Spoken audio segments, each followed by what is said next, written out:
Hello everyone, I hope you're having a wonderful day. Today we're watching Why Domestic Leagues Hate the Champions League. I didn't know that leagues hated the Champions League for some reason, so I'm really interested in this video. So let's get into it.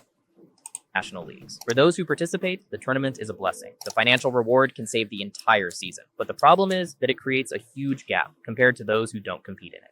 Luigi Di Servo, CEO of Serie A, said, "The Champions League creates an increasingly wide gap between elite teams and the rest, giving the qualified teams a structural advantage that is hard to counteract in their local leagues." And the truth is, there doesn't seem to be a clear way out. The basis of this phenomenon is that the European competition is a goldmine. The Champions League, through UEFA, distributes no less than 2.467 billion euros among the 36 participating clubs. When compared to what domestic leagues distribute, the only one that surpasses it is the English Premier League, with 3.22 billion euros. Far behind come Spain, Germany, Italy, and France. Not to mention the leagues below them: Portugal, Russia, Belgium, the Netherlands, and Turkey, which ranks 10th with only 74 million euros. Now, as you know, that international competition money is not distributed equally among the participants. The amount each club receives mainly depends on their results in the tournament and the economic importance it holds for the event. Specifically, the figure can range from 25 to 150 million euros. In the year 2024, the one who received the most was Real Madrid, obtaining 141 million.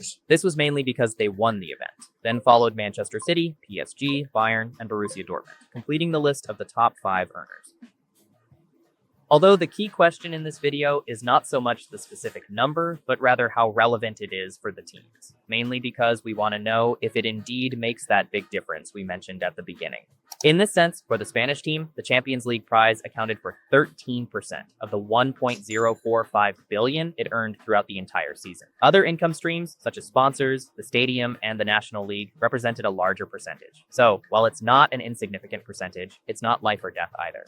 Real Madrid will remain one of the 2 dominant forces in Spain, even without this money. Its position in the domestic league doesn't depend on that source of revenue. And if we look at other major powers, we reach the same conclusion. For City, the European competition accounted for 14% of total revenues, 15% for the French side, and 16% for the German club. So up to this point, what we mentioned at the beginning doesn't clearly apply. However, if we look a bit further down, the situation is entirely different. Porto from Portugal, for instance, celebrated all year long for reaching the round of 16 in that edition. That meant 65 million euros for them, which helped increase their revenue from 109 to 174 million. That is to say, an increase of 60%. Over a third was thanks to the European tournament, greatly surpassing ticket sales, national television rights, and sponsors. Nothing beats a good performance in the Champions League. If we keep looking, we will find even more extreme cases. Bodo Glimt, which we mentioned in another video, made just 30 million euros in 2024, according to Forbes. They weren't playing in the big European competition then, but in 2025/26, they are, which will nearly double their revenue. Absolutely mad. Of course, that growth also makes day-to-day operations more complex. Going back to the Champions League, you might be thinking, I see no problem with all of this. These are smaller clubs located in less competitive countries that, thanks to this event, can make a leap in quality. That is completely valid. In fact, UEFA increasingly emphasizes that just participating already means a significant economic boost. Among other things, they seek to prevent such a high percentage of the prize from being concentrated in the final stages, which, as we know, are usually contested by the big teams. The problem arises when the competition ends and each team returns to their country. This is where a huge difference emerges, because obviously most did not compete for the big trophy. While the major nations have several spots, the rest only have one place in the league phase, or even have to settle for playing in the qualifying stages. Portugal, Belgium, Turkey, and the Czech Republic, for example, have only one direct ticket. For others like Scotland, Switzerland, Austria, and Norway, they get a ticket for the preliminary round of the playoffs. As a result, in these countries, the clubs that manage to qualify will be the only ones to enjoy that economic boost. The big problem with this is that the budget advantage later translates into a sporting advantage, which increases the likelihood of earning a European spot again the following year.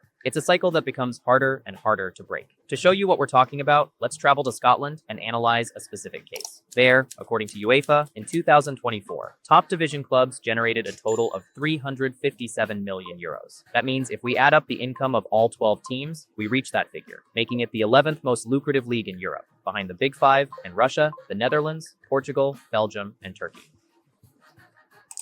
I think what they're getting into is that the teams that are bigger, even if they play in a relatively small league, uh, the bigger they are, the easier for them to participate in the Champions League. So if they win somehow, or if they have good results, they'll have more money. And for the teams that are below them, it will be even harder to participate in the Champions League.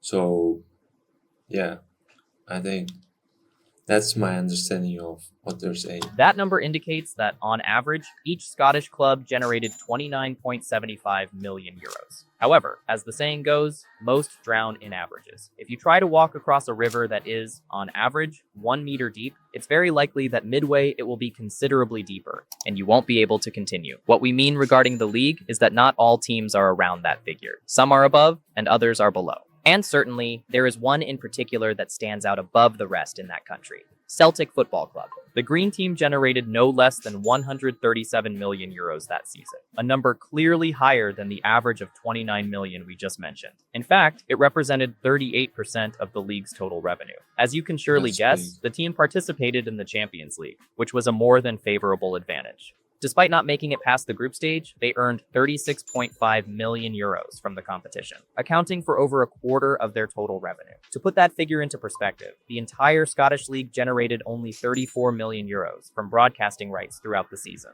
That is to say, a single team amassed more money in 6 matches, of which, in fact, they only won 1 than 12 teams did throughout the entire year in over 200 games. In other words, Celtic would rather keep playing in the Champions League than be the supreme leader of the national championship. Think about it. Sorry to insist on this, but the club earned 5.5 million euros for winning the league that year. It's not even a fifth of the European tournament. The real reward for establishing oneself in their country is the opportunity to participate in the international event afterwards. An unintended consequence of this is that it leads institutions to adopt unhealthy practices to qualify. Serie A's chief executive said, "This situation is leading many teams to invest beyond their means in an attempt to enter the new Champions League, causing a rise in costs that is hardly sustainable." In defense of UEFA, it is worth noting that both the Europa League and the Conference League do a good job of mitigating this difference. Rangers, the direct competitor of Celtic, earned 19.8 million euros, thanks to playing in the second continental tournament, and Aberdeen accumulated 4.9 million for the third. Even so, the conclusion is clear. Playing the top European event gives an overwhelming advantage over the others. The director of the Scottish national competition, Neil Doncaster, himself admitted the issue. There is a bit more competition in Scottish football than some believe, but there is no doubt that the money from the